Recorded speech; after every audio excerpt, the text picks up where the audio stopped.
Good morning, everyone. It feels really good to be here. First of all, thank you, Prashant, and the whole ADCx team for having me here. Um, so, why I call my presentation from DAW users to audio developers is because most people, most music producers, most sound engineers, live sound engineers usually end up using equipments, plugins, all of those components as black boxes. You know what that black box is doing, you get some output out of it. What sometimes that approach prevents is you not having the understanding, the full potential or understanding of how that black box can actually be used to its full potential. How you can probably, if you understand the algorithm inside the black box, you can probably tweak it a little bit to your liking, or you can add different kinds of modeling into the algorithm to make it to your liking, which is where what I'm talking about could come in essentially. So, to introduce myself, I'm Milap Rane. I started off as an electronics and telecommunications engineering student and got my degree in it. And while I was at it, I discovered signal processing through music production.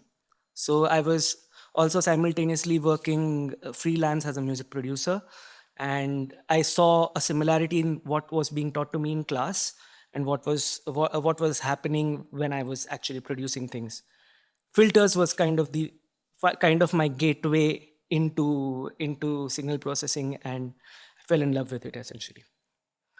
Then I completed my master's from Georgia Tech in music technology, and I'm currently a PhD candidate at University of Surrey, and I'm a performing Hindustani classical musician as well. So why I'm talking about this is because I have somewhat of a background in music technology, and having recently shifted into education, I thought that some kind of a background is important, and how I have tried to use my background to be able to get onto this new journey that I've started.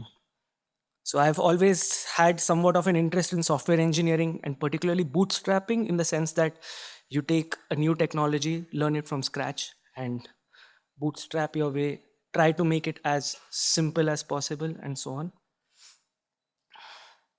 why why is teaching juice or any technology to a creative important? Once a creative has a better understanding of how the technology works, how the algorithms work, the technology will be used much better.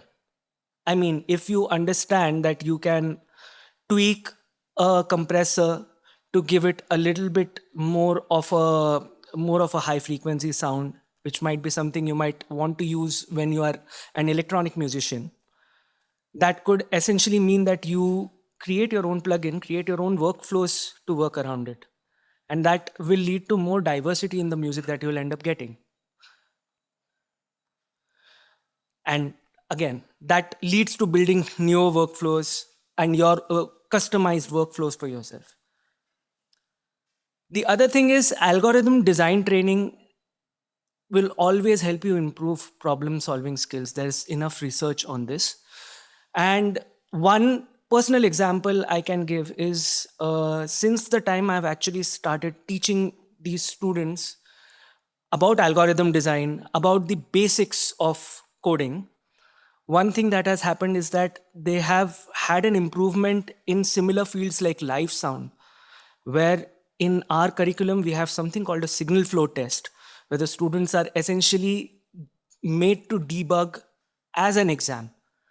And the number of students that have done my course, and particularly this course, there was a marked significant increase in those students passing the signal flow test.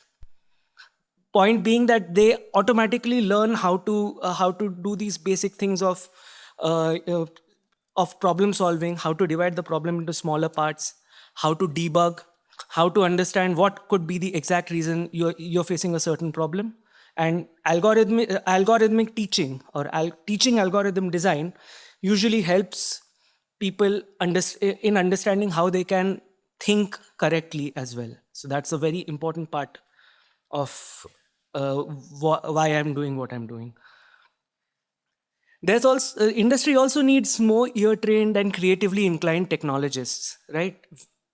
All of us know how, for example, someone like a Richard Devine comes into play in terms of understanding how any technology can be used more innovatively, more deeply, and more thoughtfully. And in this way, we can build technologists who are users as well. And that is a very important direction that the industry is taking. And I felt like India as well could be at the forefront of that thought process. Of course, we have Richard Devine is an example I've cited already. We have Curtis Rhodes, who developed the whole technology of granular synthesis, if you can say so. Imogen Heap, who's done a lot of very good work on interactive musical instruments, and so on. So, which is why I felt like documenting this process also becomes very important as well. So, how does my class look like? I have maintained anonymity here, but in general, here I'll try to explain what my class essentially looks like. So I have a cohort of 13 students right now.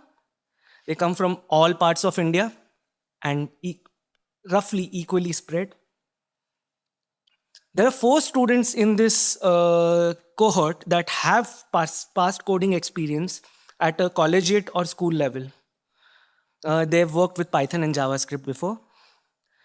5 students with absolutely no science background, and mostly from an arts or a commerce background.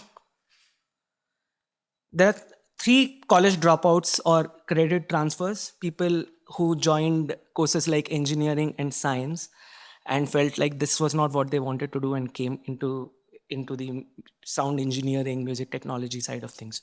So that also comes with past baggage regarding code, which is something that I have had to work with as well. And up to intermediate level of ear training and music production experience. So a lot of these students are already very good at music production and have very well trained ears. So they understand artifacts and those kind of effects or those kind of things in sound. So before I started the class or before I started this semester, the question I asked all of these 13 students was, when I say audio software engineering, what do you feel about it? Why I asked this question was because with software or with software engineering, there comes an inherent bias about it being technical or it being something to be feared about.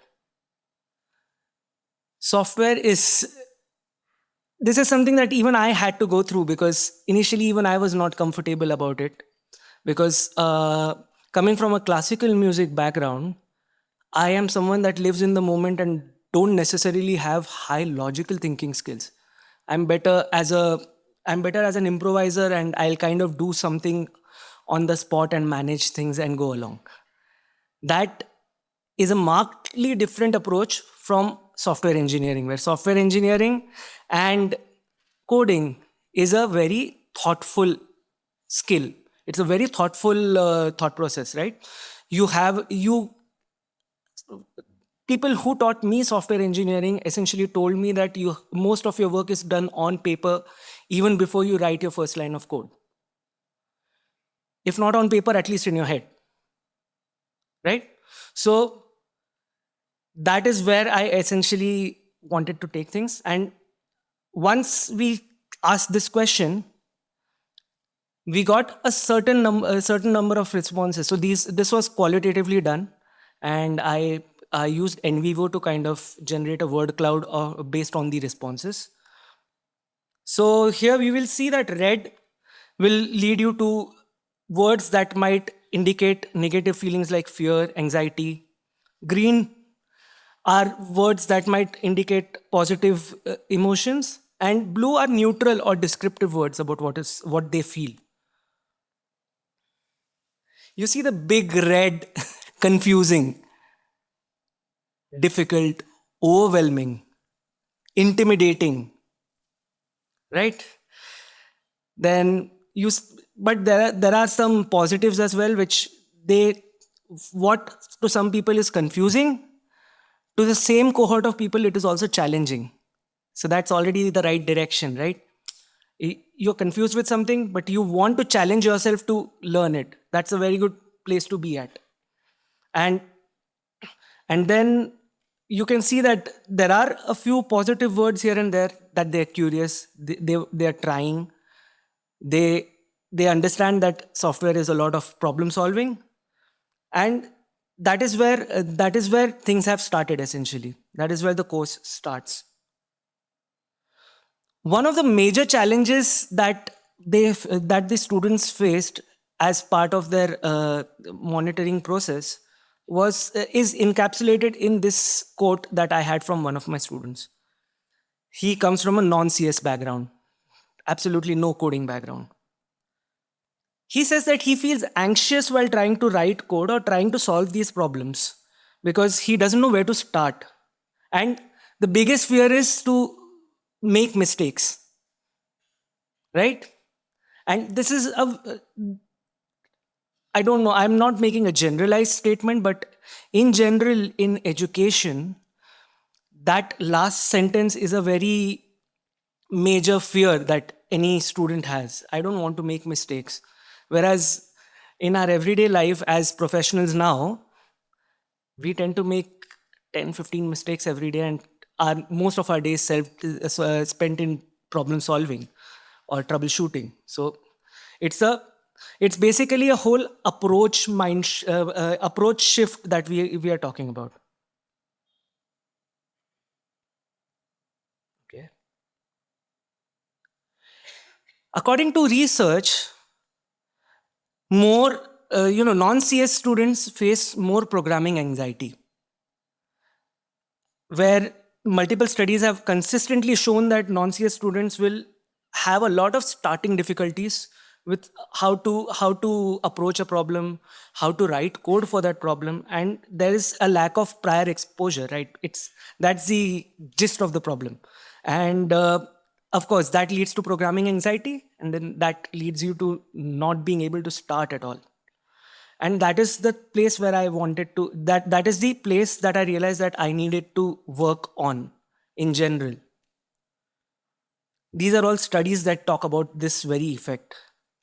So how I've handled this aspect in class, I've had a clear emphasis on paperwork. As in, if I give the approach is very simple. I'll go to class, i'll I'll take some time explaining the exact problem that we will be working on in class today, and I will basically let them ask me questions about the problem that we'll be working on all together, individually but all together. And the emphasis will be, let's try to solve the problem in pseudocode first. Let's try to flowchart the problem first. Let's try to find those breakpoints where that problem, where you might need to do something new, where you might need to divide the system into different processes. So the emphasis is on paperwork first. The emphasis is on trying to get to at least 50 to 60% of your work correct. Because once you're right on paper, there is more chance of you being right in code. Right? So that is the whole approach, essentially. And algorithms as a way of thinking or as a way of life. So one of the questions that we as a group had fun with was, how do you choose clothes for the day? So lots of creative answers. How do you clean your room? And those kind of questions. And then, of course, we have approaches like Polya, Engel, and basically I teach those approaches in GIST. And example-based analysis. And then trying to simplify those technical terms like, and keeping the mathematics away as well, trying to make it as simple for them, just getting into the key of the terms. And I work a lot by creating parallels with music production. So I will talk about certain concepts as being very similar to EQ, being very similar to compression, or being very similar to frame-based work, and so on. And that is how I bring confidence into the algorithm design part of it. Because once they do this right, other things are all about syntax and trying to debug syntax. I can solve this problem on paper at least. So any mistakes I make are syntactic and not logical. And again, very test based. So check every line. If any line is making a mistake, you go the Hansel and Gretel way, basically, breadcrumbs. I make mistakes in class, and I usually take a problem that even I haven't solved, and I be vulnerable in class and make mistakes. This is something that has been going around a lot, AI in education, and I have seen students trying to use AI in solving code. Some of these students have also already vibe coded a lot of things that they've wanted to solve. But my approach has always been that you can use it, but first learn how to read the code and how to debug the code. So you can use it, but have an understanding of how to read what the code is doing and whether it's getting you the right output or not, and what are your parameters for success. Once you have those clear, you automatically get it in the right way. So in summary, there's a huge need to remove the anxiety and stress around writing code, and the whole crux of the situation is that algorithms and problem solving are very essential processes, and getting that right will help you get your code right at least up to 60 to 70% of the way. My inspirations have been, of course, Joshua Hodge and his wonderful work, Jan Wilczek's wonderful work as well at the Wolf Audio, Mad Cat Music's YouTube channel as well. I've seen a lot of these people trying to simplify code, and me bringing it into a classroom environment has been these shoulders of giants that I'm standing on, essentially. Thank you so much.